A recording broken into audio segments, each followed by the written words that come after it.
I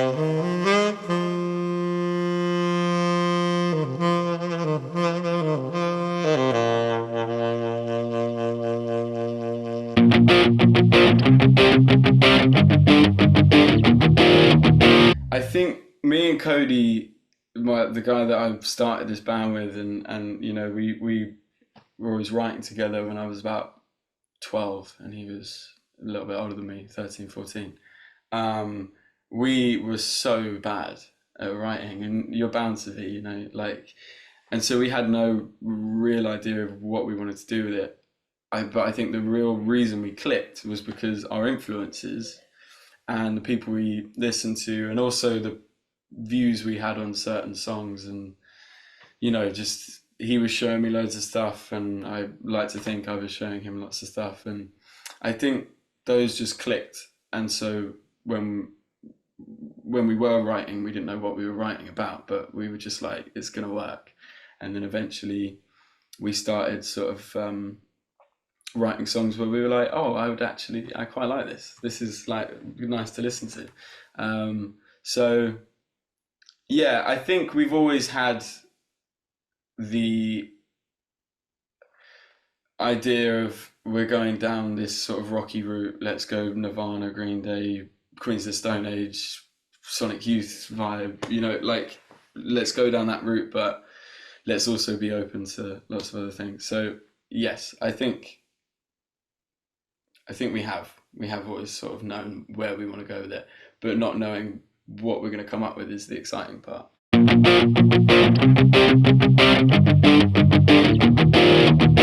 I went to a college, a music college for, I only lasted about 2 months, but even in that college, um, they were teaching me, you know, or telling me that I needed to sort of write without a guitar. And I was like, like, I've tried this. I get it works for some people, but it doesn't work for me. It just doesn't. It never has. What I do sometimes is if I see some, you know, if I hear someone say something that sounds kind of, it's got a ring to it, or it sounds cool, or the idea of it's cool, or even I come up with something where I'm like, I like that lyric, but I'm going to bed. Or you know, there's like a something on the wall, you know, some quote. I'll write it down. I've got notes in my phone. It says lyrics, and it's just a bunch of random shit. Um, and so when I'm writing and I'm stuck, I can go back to that. Or if it's like a sentence starter, you know, in primary school when you used to get given those things, it's like these are my sentence starters, my song starters, I guess. But that's the only sort of time I'll write a lyric before the actual song.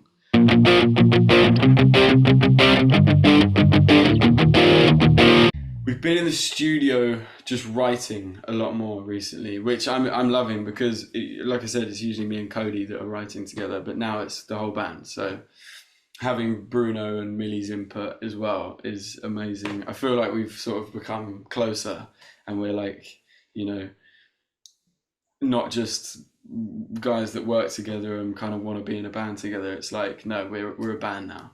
And I noticed that because we went to Premises Studios, which is in Hackney, not too far from where I am now.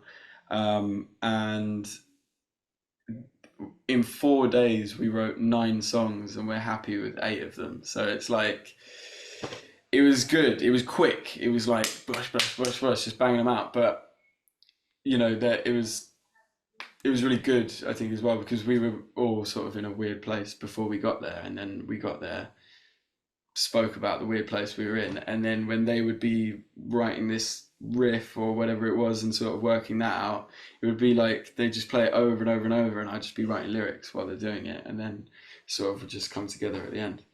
And so, yeah, writing's going really well. Recordings, you know, is going well as well. We're hoping to have an EP ready by early next year. I mean, we've got like fucking loads of songs, but there's just it's just about sort of piecing the right ones together.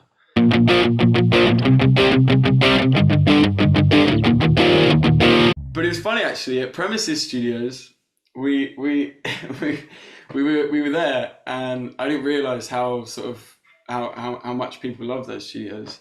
Um, but downstairs were the guys that are making the Beatles, the movie. So all the actors were downstairs, and we were going in every day, just like, oh my god, there's fucking Barry Keoghan, like he's right there, like it's, you know. And then there was one time they left their door open because they were all sort of walking in, and then we thought it'd be really funny to start playing Helter Skelter by the Beatles, but like really loud with the door wide open. And then we got told off for that. We went downstairs and their door was closed and locked. So they must have loved it, but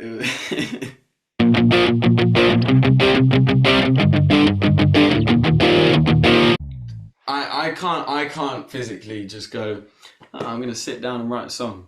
I can't do that.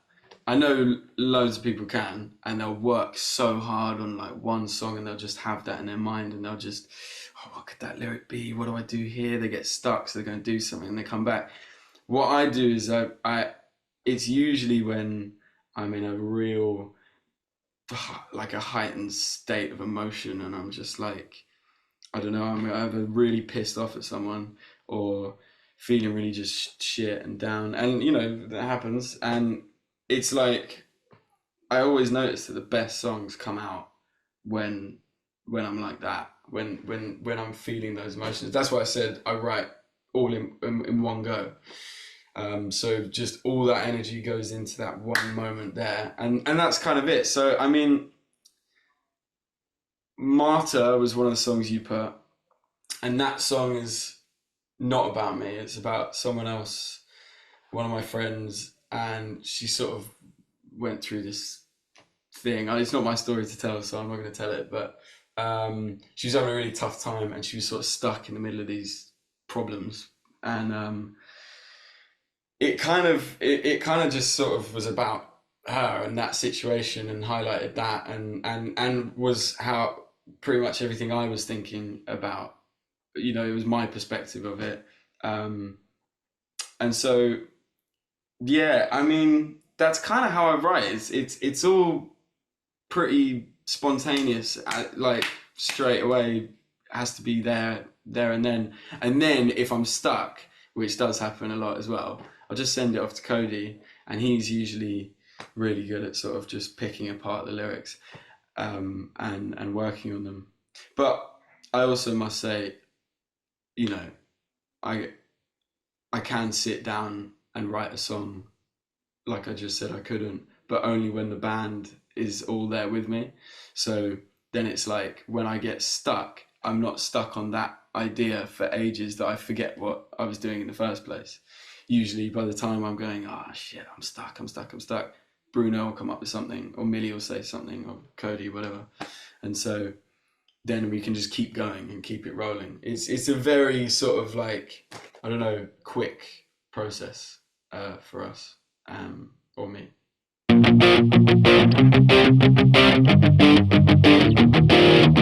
I think if we say we're going to do an EP, it's going to be 6 tracks max, um, because I'm the same way. It's like, you know, when sometimes people would say, "Oh, we're releasing an album," but it's not 12 songs, it's, you know, 10 or 9 or whatever. That I can kind of get with, but an EP is meant to be a sort of taster, I guess, of really good songs, um, and in a short amount of time. And then an album's like your story. So I don't think we're ready to release an album yet, because we haven't got the time, we haven't built that story yet. We haven't got the time, the money, or the fucking help that we need. But we will, and that will come with, you know, the EP, I hope, I guess.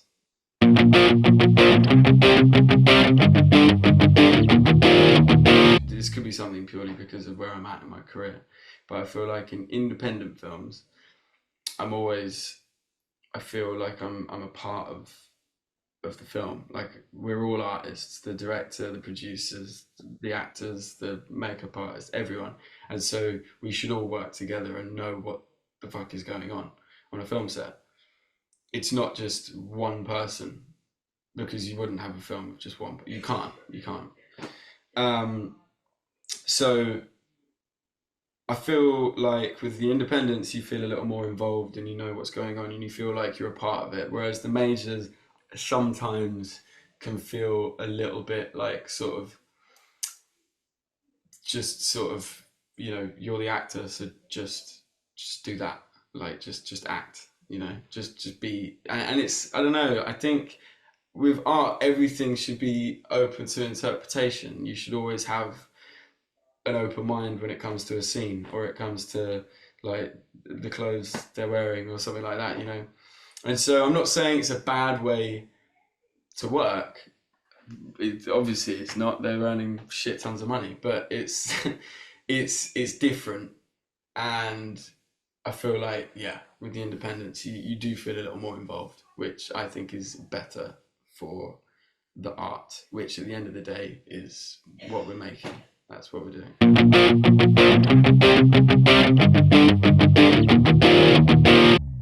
What's going to shape like the next sort of bunch of films we get in the next couple of decades is the new artists. It's everyone wants to work with Tarantino and Scorsese and people like that and DiCaprio. And I'm not saying that these are bad movies. These are some of the best movies ever made.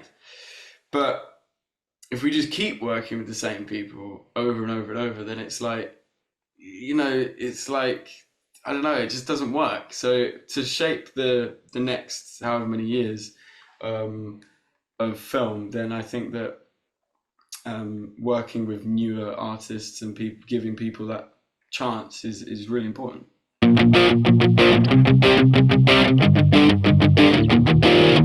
I saw one battle after another, and there's this actress who's done one. I think this is her first film, is what I've heard. But her name's Chase Infinity, and she's fucking kills it in this movie. She's got that sort of teenage angst and that teenage innocence, but then also maintains an intensity throughout the whole film where you're just like, oh my god. So she's incredible. I'd love to work with her, and I hope she, I mean, she is taking off, but I hope she takes off after this.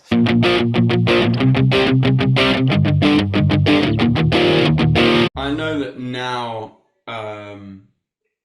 in the music industry, you have to sort of become some kind of like Instagram sensation or something.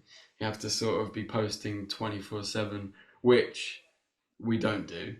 We apparently should do it, but I don't know, man. It's that fucking algorithm. But yeah, I don't know. There's that in the music side of things. In the film industry, I don't know what the necessary evil is, because it's what I'm about to say is you can also be seen as just like professional, but or being professional. But I think that um, when you've got a really dark character that you've got to play, or someone that's very like going through a lot, you've kind of just got to forget everyone else for a little bit, and just and your life and what you're sort of doing, and all the things that you want to do. You have to just really just become that person for a certain period of time. And I wouldn't say that that's a necessary evil. I just say it's necessary, but it can hurt a little bit. And don't know, man. Like when you're 18, like myself, and you want to just sort of, you want to be an actor, but you also want to be a kid at the same time. You've got to miss out on a few of these things to do, to be able to play the character correctly. So I wouldn't say it's a necessary evil. I just say it's necessary.